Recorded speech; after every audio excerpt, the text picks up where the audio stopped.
The views and opinions of this broadcast do not reflect the views and opinions of Armed Media, New Productions, and its affiliates. Enjoy the show.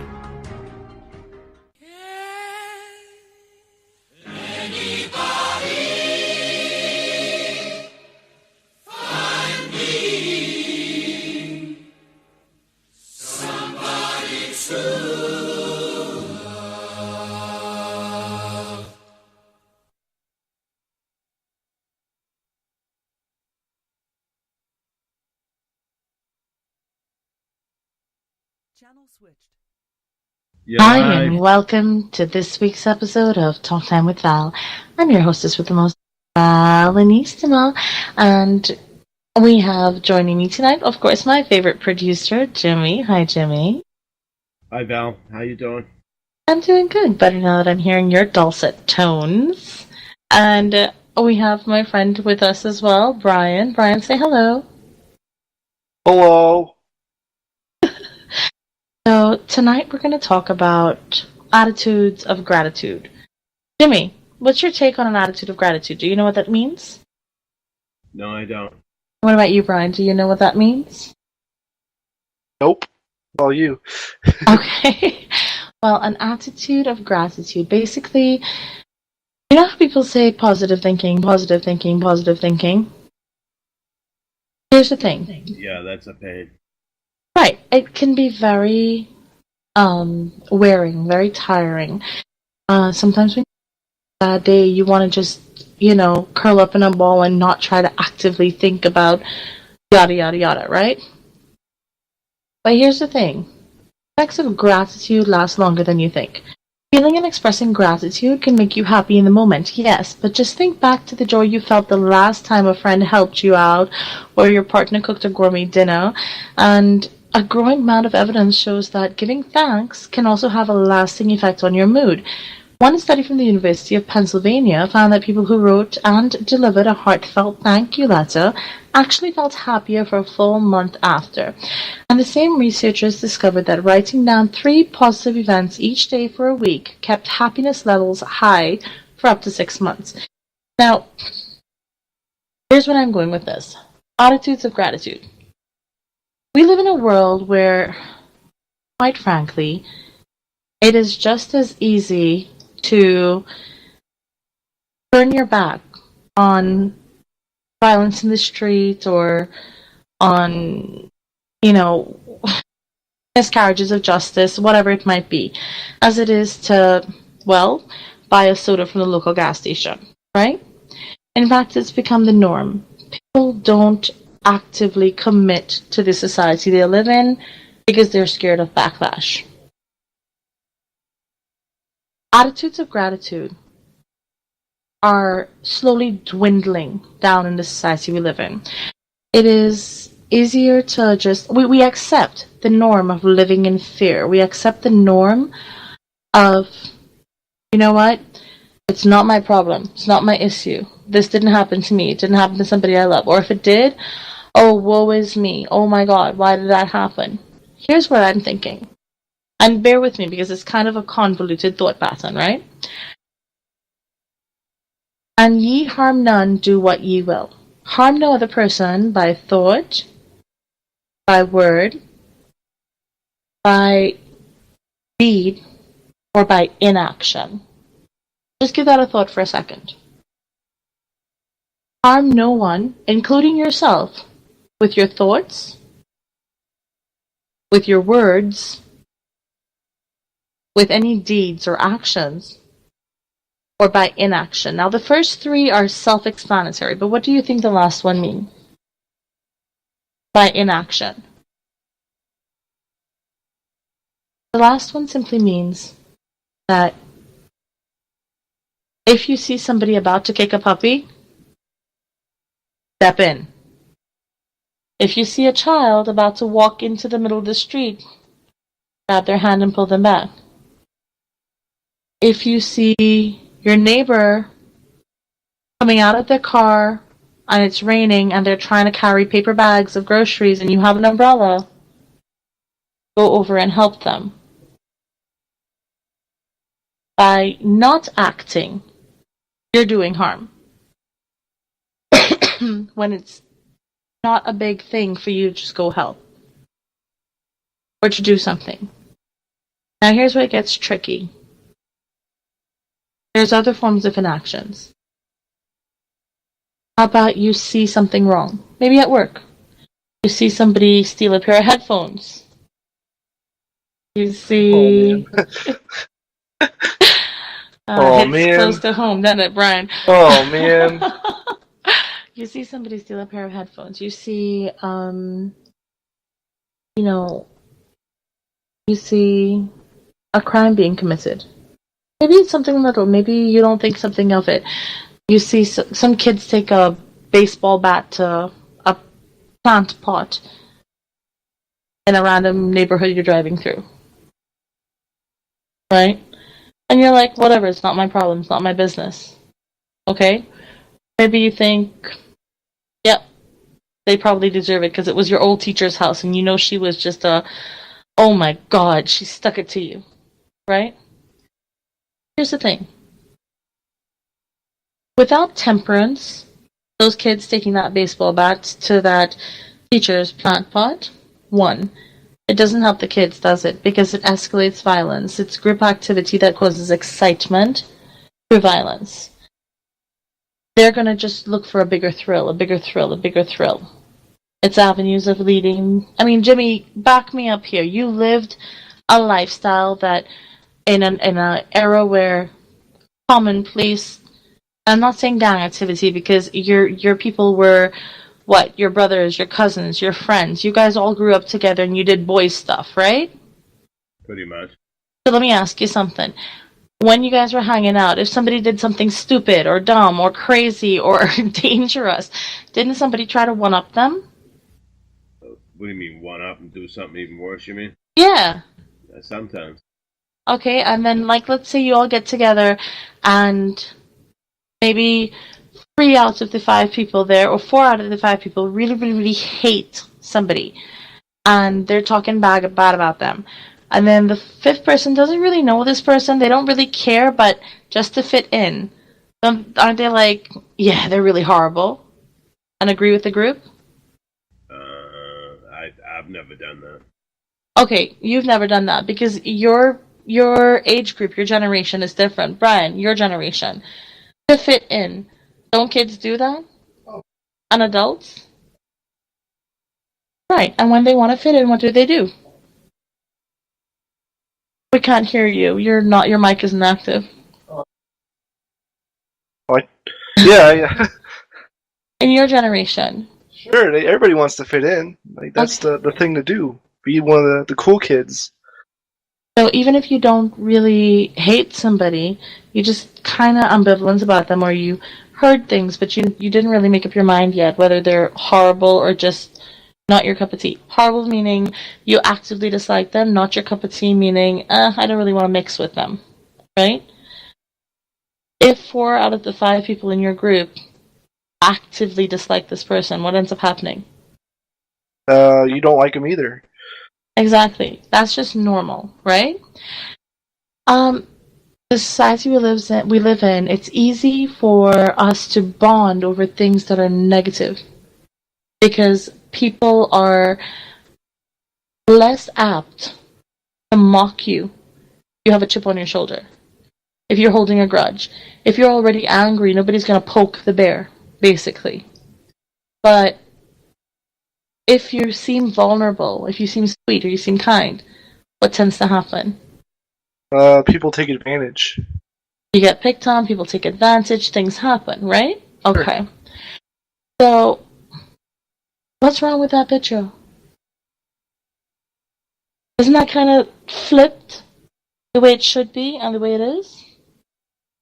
Well, yeah, but people are struggling and they're just trying to get by, I guess, and that's getting by off of other people. And here's the thing, that's a rationalization, and that's where we come back to attitudes and gratitude. Yeah.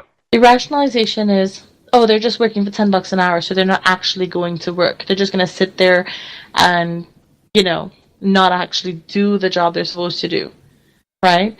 Let's say your job has 15 steps. You're gonna do step 1, then step 4, then step 9, and then finish. That's it. You do 3 out of the 15 steps. Is that doing the job that you were hired to do? No. Right. But isn't that what happens in today's society? And then people rationalize it. Oh, they're only getting paid $10 an hour. That's a pittance. Nobody can live on that. What do you expect? Here's the thing.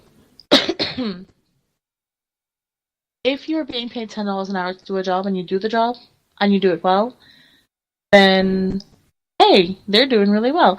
Let's promote them and give them a little bit more responsibility. Let's give them a raise. Hey, they're doing what we want them to do. Let's groom them. Reward. Exactly. Right. And that attitude of laconic attitude then, right? That laissez-faire laconic attitude where I don't really have to do anything, I'm not going to do anything. This is what happens. And this rationalization of, well, people have it tough, so if they have it tough, yeah, okay, they're going to steal, they're going to hate, they're going to hurt, they're going to get angry, they're going to lash out. Is it ever acceptable in your world, Brian? Is it ever acceptable for a man to backhand a woman in the middle of the room because she gave him the wrong type of sandwich? Absolutely not. Okay. Is it okay in your world for a woman to verbally abuse a man, denigrate him, because he brought her the wrong cup of tea? No, I wouldn't say. It's not. And yet you had a mild hesitation because the image of a man physically hitting a woman, striking a woman, is more horrendous than a woman bitching at a man, verbally abusing. Oh, sure. Right? Yeah. Again, another problem with society. Wrong is wrong. A woman, a man, a person who is verbally abusive to another person can do more lasting damage than being struck. I can get hit by a car, I can have broken ribs, broken arm, broken collarbone, whatever, right? I heal from it, I have scars, I have wounds. But things that stay with me from my childhood, things that form my image of myself, and as a result directly impact on how I interact with other people, how I treat them, and how their image of themselves form. These are things that have a broader scope in society than physical pain. Yeah, it's definitely more memorable. Right. So, we live in a world where the read, the commonality of, and ye harm none, do what ye will, is not an everyday thing. People don't live it. They don't think about it. Evil thrives when good men do nothing is not something that people go around saying, except for me. Yes, I know, Jimmy, I know, I preach a lot, sorry. But it's not something people go around and say. Now here's the thing. How do we change that? It is such an invasive part of society. It's such an invasive... It's like, oh my god. It's like a borrowing worm. Okay? What does that mean, a borrowing worm? Something, it's like a fly. Like a blue bottle fly. Okay. It bites you. Ouch. It stings you or whatever, and it burrows in and plants an egg. That sounds awful. At first, it's just itchy. You slap it a few times to spread the histamine around. The itchiness goes away. But here's what happens. Your nutrients from your body are feeding that egg. As that egg matures and it hatches, the larva is feasting on what's there. Okay, so it's a parasite more. Well, no, it's from right there. It's not quite parasitic. It's just that, yeah, I guess it's a symbiotic. Well, yeah, no, it's parasitic because it's not doing anything for you. But then it hatches, and you have this huge lump, and a doctor has to cut it out because what's going to happen is going to explode out of your flesh. Okay, now it might be surface. It's not going to kill you. It's not going to poison you. It doesn't do any permanent damage except for leave a scar right there for a few months, right? Sure. But do you want this parasite invading your body, burrowing in, Sounds like a headache. Now, what if that lays dormant under your skin? Right? Sure. No big deal, right? No big Well, I mean, deal. it's still there, dormant, but but you don't know it's there. You don't really feel it. You don't really think about it because it's just one. Okay? okay. Now think about it as a speck of sand. It's just one.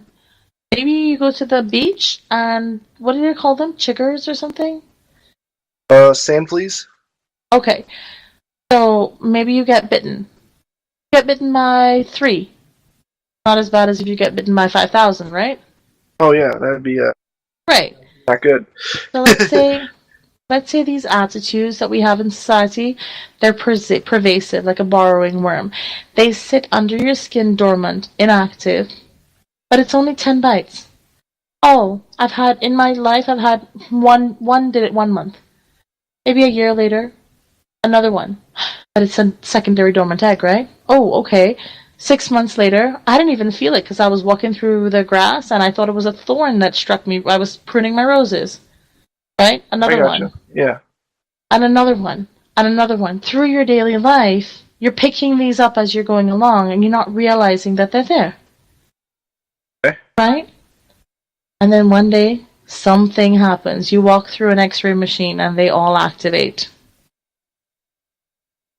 A lot of worms.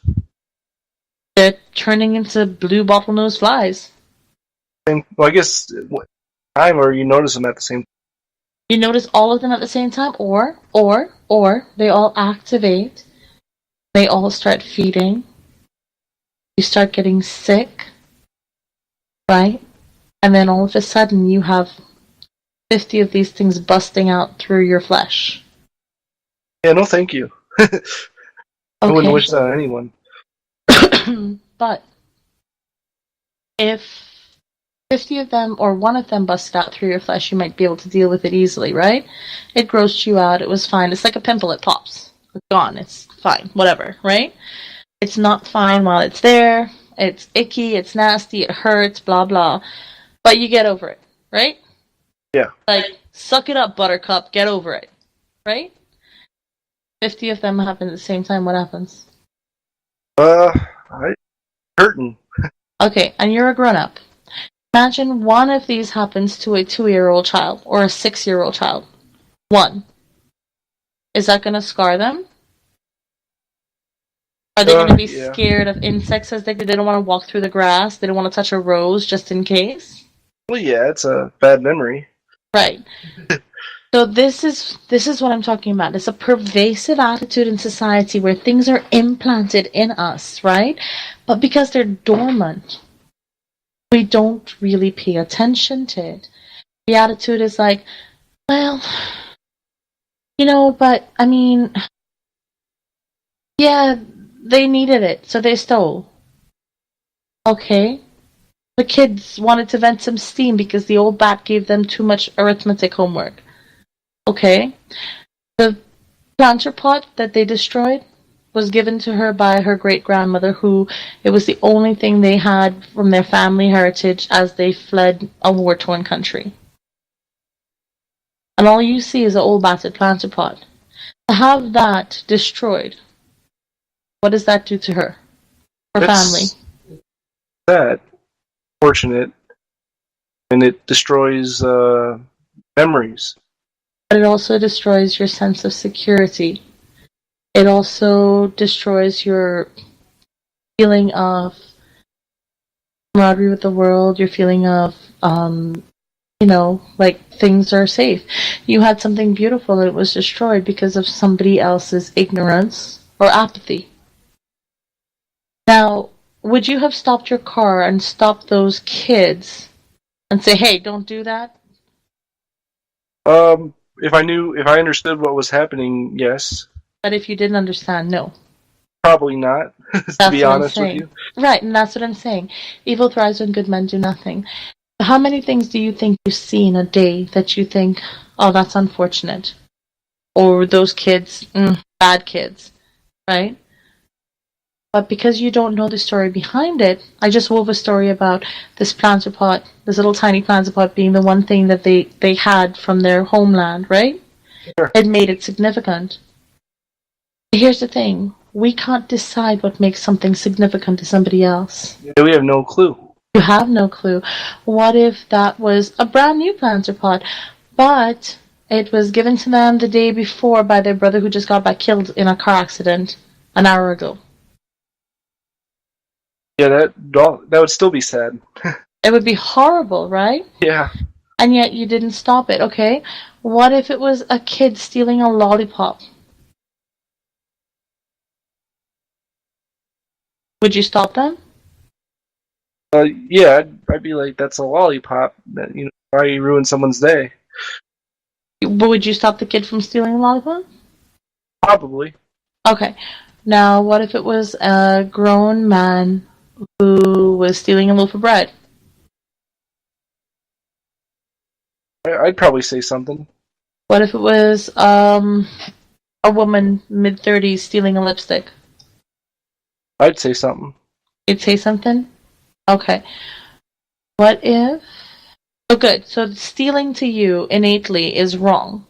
Well, of course. Okay. But violence isn't? Destruction of property isn't? You're not going to stop your car.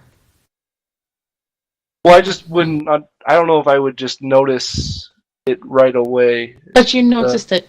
You're sitting there at the stop sign. You see these kids. You're looking at them. They have a baseball bat. And they swing. Oh, yeah. Well, in that case, yeah. I thought I was just, like, driving on the road and... Okay, like, you're happened driving real down quick. the road. You're driving down the road, and as you're 30 feet away, you see the kids with the baseball bat, and they're hitting the different plant pots. They're breaking all the plant pots there. Are you going to say something? Oh, yeah, definitely. Okay. How many people do you think are going to stop their car and say something to these kids? How many people do you think going to say, these kids are going to turn that bat on me?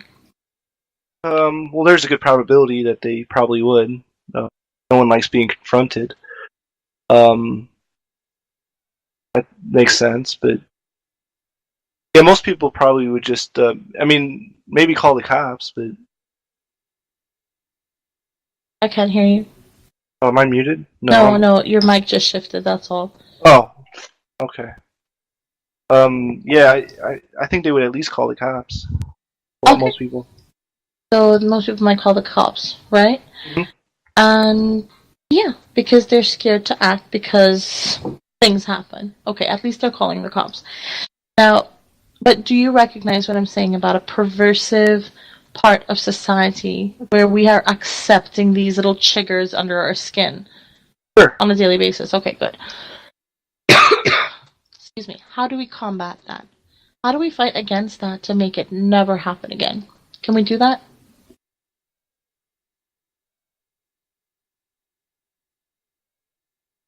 I don't really know the answer to that, to be honest with you. Have you ever heard of if you think it, you can be it. If you visualize it, you can do it. If you hear it in your head, you can speak it with your mouth? Sure. Okay. This is where attitudes of gratitude come in.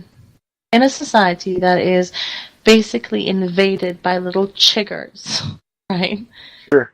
In a society where ambivalence is the norm. You know what I mean by that? Yeah, just Okay. trying to go about your day. Right, More or less. and basically not really caring about anything outside of your personal me space. Sure. Okay. So, if you had an attitude of gratitude, like let's say you had a day where your boss calls you in the office and says, Brian, you're a great worker, but why did you do this? You completely messed up.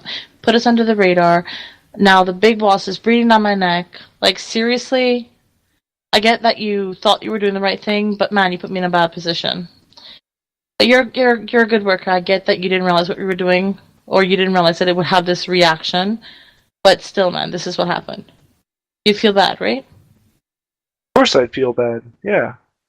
But you were doing it because you needed to solve an issue or problem, and you didn't do anything actually wrong. It made your boss look bad because you had to go to a tertiary party to get the information. Yeah. Right? Okay. So nothing actually wrong happened, and yet you're made to feel bad. And the thing is, if you're made to feel bad, and you respect that boss, you like them, what happens? You kind of feel really down in the dumps about yourself, right? Sure, because it means something. Right. So how do you turn that around to an attitude of gratitude? You would thank them for letting them know, letting you know. I guess would that be Well, what I do personally in a situation like that, I'll go back and they'll say, um, instead of like in my diary, dear diary, I had a horrible day today. You know, I embarrassed the boss and whatever, and I'm justifying by I did this and I did that. I would just say something like, dear diary, today I learned a lesson. And I'm grateful that I was given the opportunity to see that I have to take this step in the future, or these steps in the future. I'm grateful for the opportunities I've learned that. I'm grateful to the person who let me know that. Even if they reamed you out and they were mad as hell, right? it's feedback? Yeah. No, but even if it's not just feedback, if they're just lashing out at you, an attitude of gratitude is turning a negative into a positive. Remember we were talking about this? It's raining, it's pouring, it's basically horrendous outside. What good is it doing? It's just the wind is ripping up everything, the rain is lashing against the wall. And I look out and I see beauty because my roses are going to bloom and you know, the clovers are going to bloom and it's going to be fantastic for the water table and right? Sure. And most people look at me like, "Oh my god, you're such a complete dork." You know, everybody else is hating the day and I'm thinking it's beautiful. Oh yeah. Because I look for something positive in it, something to be grateful for. Let's say, for example, you go to a restaurant and you pay $30 for a meal, right? And they give you 1 4-ounce tuna fillet and 4 tablespoons, a quarter cup of mashed potatoes, and a half a cup of broccoli. I'd be pretty annoyed, to be honest. You'd be pretty annoyed. I wouldn't be going back. Right. That's not my style. Right. And you would be if you paid for it. Let's say your company catered this and that was the food that was there. Still be annoyed. You'd still be annoyed because we know you love your belly. But but and that has happened and I was annoyed, right? So here's what I do. My attitude of gratitude was this. Okay. I'm grateful that I was given something to eat. I'm grateful that even though it was not sufficient quantity that I would want, I wouldn't even mention that. I would say I'm grateful that the flavor was delicate. I'm grateful that I had sustenance when so many do not. I look for the positive instead of actively. I could literally say, "Oh my God, you cheapskates! You couldn't cater something bad. So you pay all this money and you hand it to your cousin who's going to cater, and they can't do crap." Like seriously, I could be like that, like everybody else, right? Yeah. Or I could say, "I'm grateful that today, at this moment, I had something to eat. I'm grateful that I was given the opportunity to sit with friends, Yeah. to laugh and talk. Sure, there's value in that for sure. I'm grateful for something." You can find a lot of things. It's easy to be negative. It's not as easy to be positive. Here's what's good about the attitude of gratitude. Every attitude of gratitude, it makes you happier. Like, I could choose to be mad as hell, spitting mad. I go home and I'm like telling my spouse, "Oh my God, these stupid, dumbass people, right? They did X, Y, and Z." They sure do it too. And then my spouse is getting annoyed because they're hearing this every single day. Every day I come home and I'm bitching about, "Oh, person did this and that person did that, and oh my God, they can't get anything right, and oh, they didn't get my food or this or blah blah blah," and I'm bitching. I'm like, "Well, I'm just venting. I'm just telling you about my day, right?" And after a while, you kind of they want to roll their eyes. They're like, "Okay, I've heard this so many times." It's negative, and it kind of puts a dampener on the evening mood. Sure. Or they tell you to get a new job. I'm not sure what. Right, and if they tell you get a new job and it's not realistic because you have bills to pay, you have the security of having a paycheck and benefits. Sure. That's a huge. Oh yeah, that's nice. Right? So if you have the security of having a paycheck and having benefits, and they tell you, well, get a new job. About that simple. Yeah, and then The immediate short starts a term. fight. Sure. Right. Okay, so instead of doing that, here's where the attitude of gratitude comes in. You know what? Come home and go like, yeah, and he says, how's your day, honey? And I say, it could have been better, but I am grateful it's over. I just need a few minutes to decompress. Because of the way I put it, he goes, look at what happened. Why could it have been better?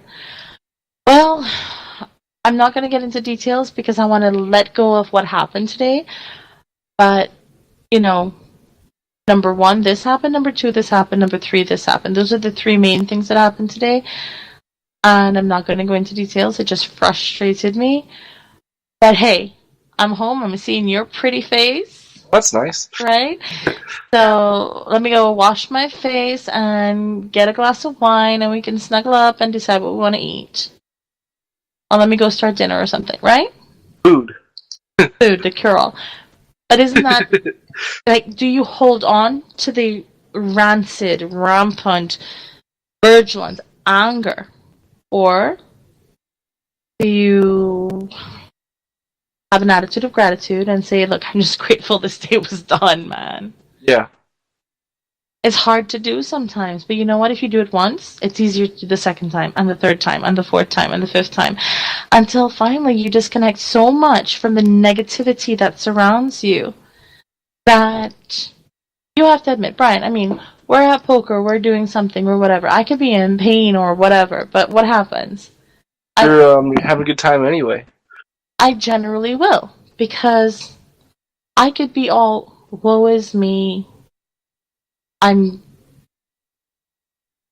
could be all, woe is me, this is life, it's like, it's not fair, I get sick, or yada, yada, yada, whatever, right? No, I don't want to put my business out there, but you get what I'm saying. Or I could be like, hey. Playing poker. We're playing poker. Or, hey, I'm just grateful to be alive, man. Or I'm grateful for that pretty awesome taco I had on Saturday. Were good tacos. They were good tacos. Oh my god. It's like every week I literally say that. Oh my god, I'm so grateful for these tacos. You say that every weekend? Almost every weekend, yes. You come on this show every week, like those were amazing. No. I don't tell them. I'm like, I say it to somebody during the week. Oh. Okay. Best tacos ever. It's my fault that place gets so crowded, I think. I have to shut my mouth about it. How many people go there that you actually know, though? About 30. They go every week? They go mostly on Sundays after church, which is why I won't go there from 11, 12. It's fine, but when 1 o'clock church sets out, I won't go there at all. Place is packed. Well, I can't blame them. It's delicious, right? But anyway, the feeling and expressing gratitude can make you happy in a moment. But just like every sugar that's been laid in your skin, expressing gratitude can deactivate those triggers. You no longer have that virulent source of anger, pain, hurt there, because you're releasing it every day. Instead of letting the trigger get under your skin, you're releasing it every single day, right? Sure. It's never getting a chance to be implanted. You're exfoliating your skin, man. You're doing a good job. Oh, thanks. It's never getting the chance to stick in. And if everybody started doing this, releasing that, instead of focusing on the negative, start focusing on the positive. If everybody started doing the whole personal responsibility thing, I am grateful that I have a job, so I'm going to do it to the best of my ability. I was hired to do steps 1 through 15. I'm going to do my best to do steps 1 through 15 instead of, they're only going to pay me $10. I'm going to do step 1, step 9, and step 12, and that's it. The minimum. Yes. Maybe cut some corners. Exactly. So if you're grateful for what has been given to you, then more shall come. Oh yeah, definitely. Right. It only makes sense. Exactly. You know, if you're grateful for what has come to you and you're not holding on to anger, then you're less likely to blow up at the waitress who brings you the wrong order. Not because she's stupid or lazy or, you know, a C word or whatever. Right? Not the C word. That's rough. But I'm just saying, it's like you hear it all the time, or people think it all the time, right? Me, honestly, my biggest thing, my biggest anger point is at a restaurant or whatever, and I order something specifically in a certain way. And it's not far off their menu. For example, I say something like, I'd like onions, and I get none. Or I say something like, I will have a raspberry tea, and they give me a blackberry tea. Ooh, that's a big difference. But what I'm saying is, like, it could be a little thing. It's not a huge difference. I'm having a tea, right? It's still a tea. But to me, it's carelessness. And if I'm spending my money at your establishment, I expect you to care about what I've said. I don't want you waiting on me hand and foot. I don't expect crystal goblets filled with lemon water for my fingertips. That would be Right? nice, though. I don't expect you to be at my beck and call, filling my glass every 3 minutes.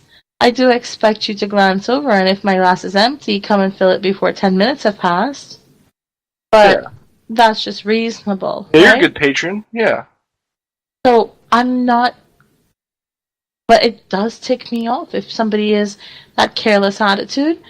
And here's where it comes from. It comes from, I'm not trying to justify my anger. I'm not trying to justify looking at a girl and saying something like, okay, so you don't pass the buck. Tell the waitress, right? Yeah. Something. It's not the waitress's fault if you see her write it down. If, however, and I do this, I request a ticket because she was writing while I was talking.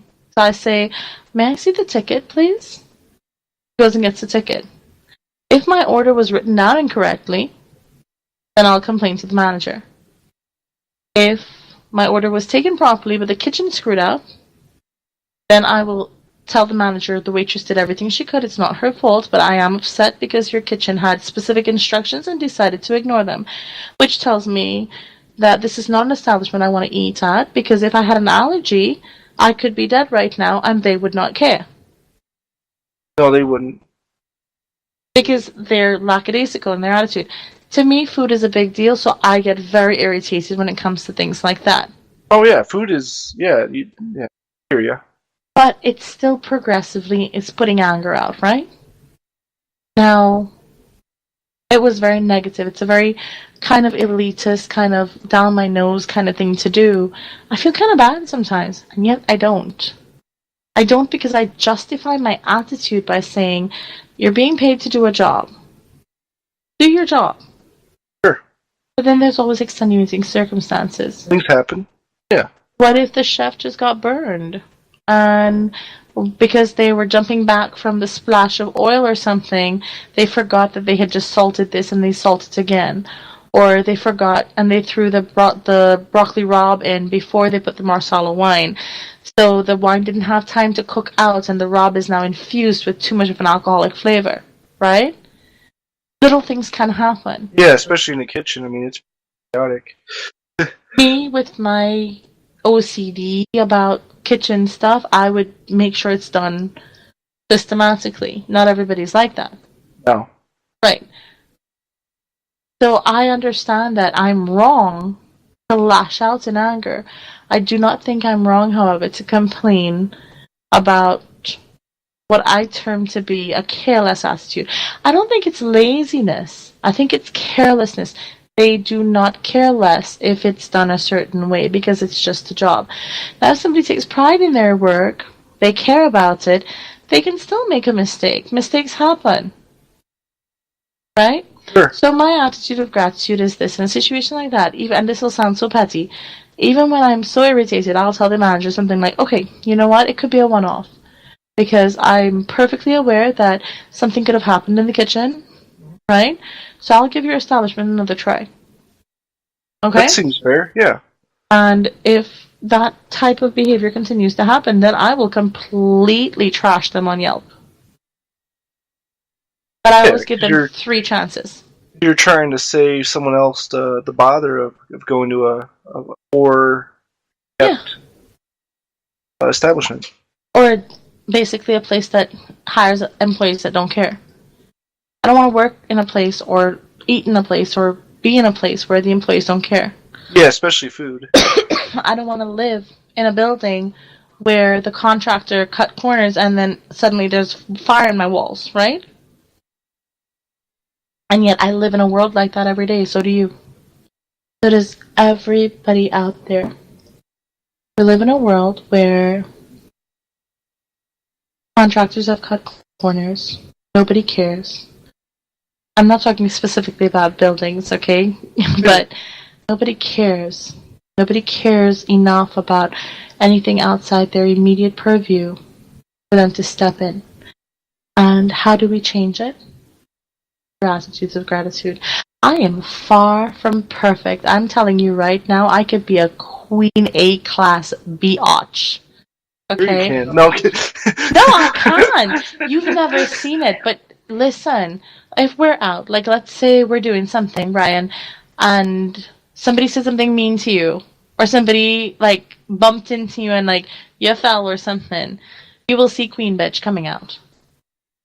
See, somebody could bump into me and I have no problem with it. I'll be an excuse or whatever. But if somebody is drunk and slovenly, or drunk and they bump into me because they're not caring or they bump into somebody else, I'm more likely to forgive them for bumping into me than if they bump into my niece, my nephew, or my kid, or, you know what I mean? Yeah. At that point, claws come out and I will rip your face off. You know? First of all, why are you falling down drunk? Secondly, you reek. Thirdly, you're a complete imbecile. You've bumped into somebody, you don't have the common courtesy to say, excuse me? Why are you even on the street? Right? Are you going to get into a car and drive and kill somebody because you're that inconsiderate, that selfish? Oh, I get it. You're the only person that matters, right? No, wrong. You're an inconsequential crayfish in the sea of life. You're nothing. You are completely and totally nothing. You mean nothing. You are nothing, which is why you're finding your solace at the bottom of it. I will just go off on this person. You get what I'm saying? Yeah. Even though I don't truly, in that moment, believe all of it, all of my rage, all of my anger will come out and I will just go off on that person. Sure. Okay.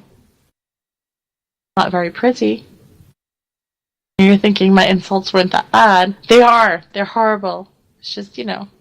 They are. Who wants to be called an inconsequential crayfish in the sea of life? Don't know what I would say if someone called me that, to be honest. But if you actually think about it, it's a pretty rotten thing to say to somebody. It's like telling a man, okay. If I was that drunk, though, I'd be like, huh? Okay. What if you see a girl and she's pretty and she's walking down the street and she goes, and the guy goes, you wouldn't do it. You wouldn't do it because you're just not in you. But some guy goes to her, hey, baby, nice thighs. You want to wrap those around my head? Right? That'd be a slap. It'd be but you can't physically assault somebody. I've had people say things like that to me. You know what I did? I turned around, I was like, okay, wait, hold on. Are you offering me use of your tongue? And he was like, hell yeah, mama, you know, whatever, blah, blah, blah. And I'm like, is that because you need a magnifying glass and a pair of tweezers to find what's between your legs? Oh my god. Alright, no, thank you, but no, bye. Okay? And that's it. It's kind of... You had fun with it. It's a little brutal though, right? Yeah. You tell a guy he needs magnifying glass and a pair of tweezers to find something between his legs. It's kind of brutal. Yeah, but that's pretty funny. It's funny to everybody else, but it's not funny to the guy. Honestly, if that ever happened to me, I'd probably laugh too. Okay. Because you're not the creepoid who would go and say that to a random woman you've never met before either. You're right. Right. But anyway, we're getting away from attitude of gratitude. And basically what I'm talking about is we're getting back to chiggers, right? In society, there are thousands of little bottlenose flies implanted under our skin every day. In every activity we do, every person we meet, there is some type of reaction, whether it's negative or positive, really and truly is up to us. I'm looking at this bedspread. I like it. It is a beautiful bedspread.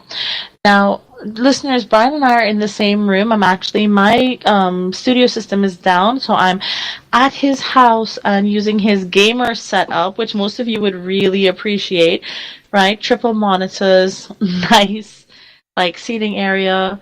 I have my choice amongst gaming headphones. Like, I'm not even kidding you. There's a bunch of them here. That PS4? Yeah, and Xbox. I got everything. I got a Retron 5 at home you could probably use too. I got John the Xbox One, the Retron 5, and the PS4. Okay. But I got them too close to each other for him, so he got bored with each one in turn.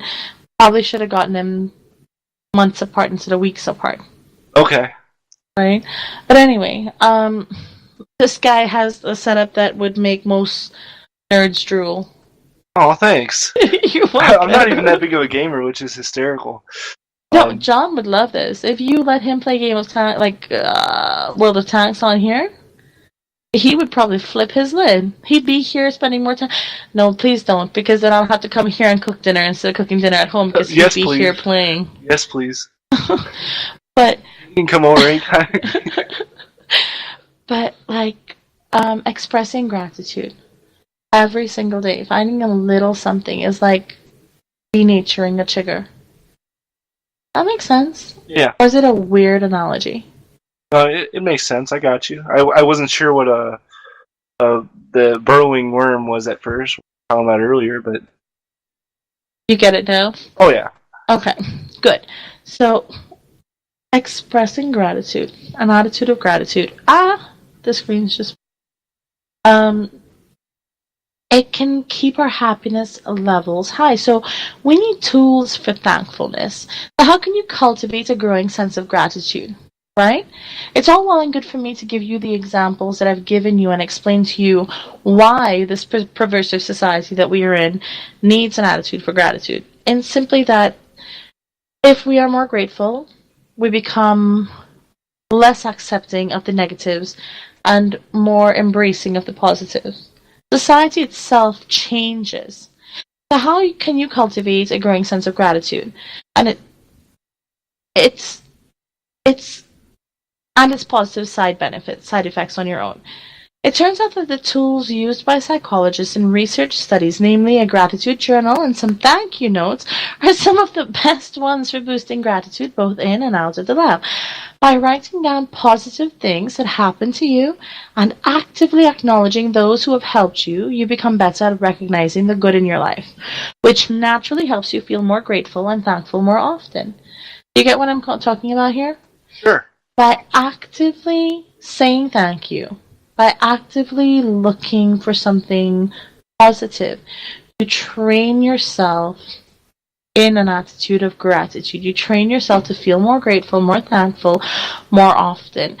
And what do grateful people have in common? You don't want to have a notebook full of declarations of gratitude. Why not? Well, I mean, that's not something that's not the end goal, right? It's fine to have it, but that's not your end goal. What your end goal is to make gratitude the feeling of a default. It's basically your default feeling. Gratitude is how you feel every day. Walking around with happiness, with joy. Hey, Brian, how many times have we gone out in this last couple of weeks and you've said this is an adventure? Well, it usually is. I mean, I have no idea what's going to happen next, which is the definition. Of an Not adventure? mistaken. Yeah, that's like the whole... Dude, if you're with me, basically what's going to happen is we're going to get something to eat. We're going to enjoy nature in some way, play some cards, maybe sing or goof off or... Yeah, but I don't know what's going to happen next, right? That's what the adventure is? Yeah, that's the... If I knew what was going to happen next, then it wouldn't... Pull your mic down. You're cutting in and out. Go Oh. ahead. If I knew where we were going, then it wouldn't be an adventure anymore. I do kind of randomly throw out, hey, let's do this or do that, don't I? Yeah, so it's an adventure because Okay. I honestly have no clue. Okay. Well, according to researchers at Eastern Washington University, there are 4 primary characteristics of grateful people.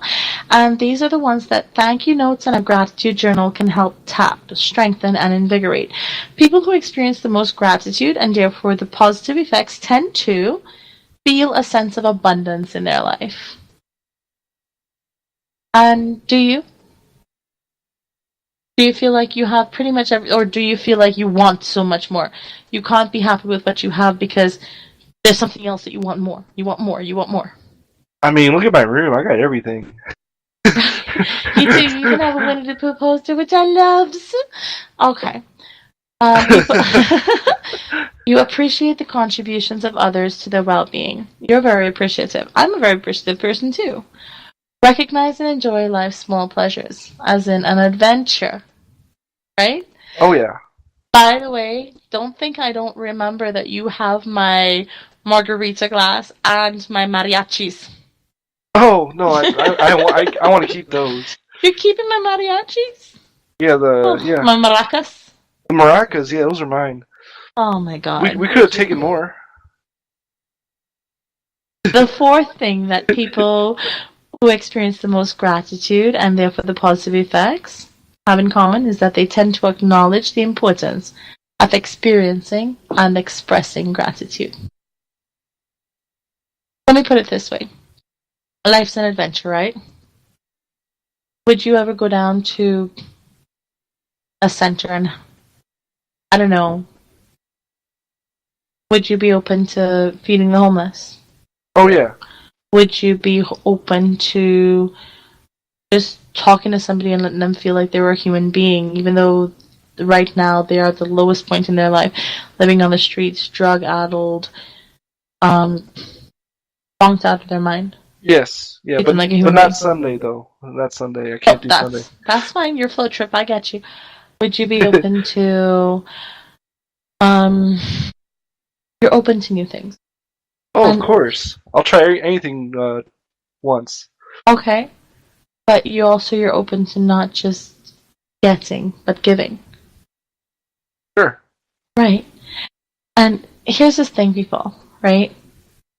Acknowledging the importance of experiencing and expressing gratitude, to me, it's very humbling. When you acknowledge the fact that you have 1,000 things to be grateful for. For example, let me give you a scenario. You walk in a room, you walk into your house, you put your keys on the marble side table, right? You take your security badge off from work, and you hang it on the hook by the door. You walk in, you take your shoes off, you go up the stairs, you get naked and jump in the shower. You have a nice, hot, long shower. Ease the tensions of the day. You step out of the shower, wipe the fog from the mirror, dry your hair, go downstairs, and that slow cooker that you set up earlier in the day is percolating, and you have this beautiful, sweet, savory, tantalizing hunk of pulled pork or goodness ready to go. I knew I forgot to do something today. And you go to pick it up and take it out, and it falls on the ground and breaks. The crock pot breaks. Oh. And you are not covered, and you get splattered by a little bit of the hot barbecue sauce. Right? It's not overly hot, it's from a crock pot, so you have to think it's not blisteringly, boilingly hot, right? You get splattered by some of that. The crock pot falls, so you know you've just destroyed your crock pot. Pork doesn't spill out. User joined your channel.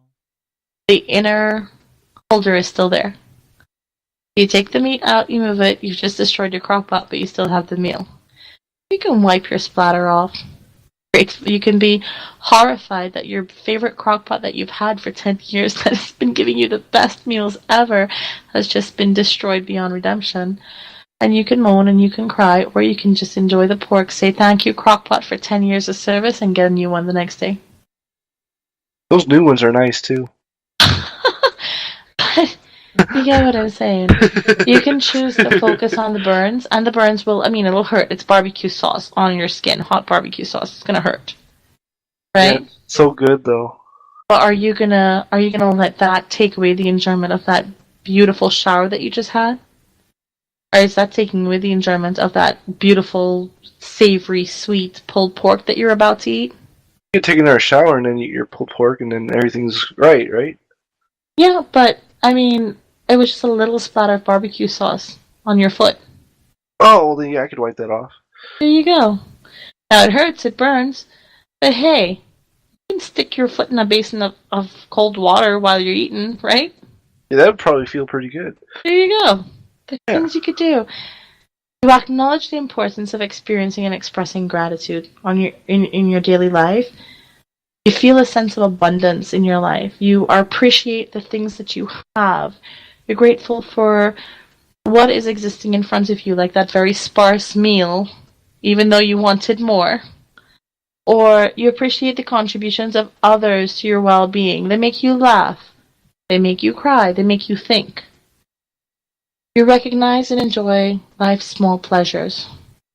And this nurtures an attitude of gratitude, which in turn nurtures a society that we want to live in. That's pretty much it, people. So, do you have a goal? I leave you with this. For me or for everybody? For everybody. Okay. I'll leave you with this thought. Alright, we gotta go. Nurture your attitude of gratitude. Be the person you want everybody to be to you. And until next week, be well, be safe, and blessed be.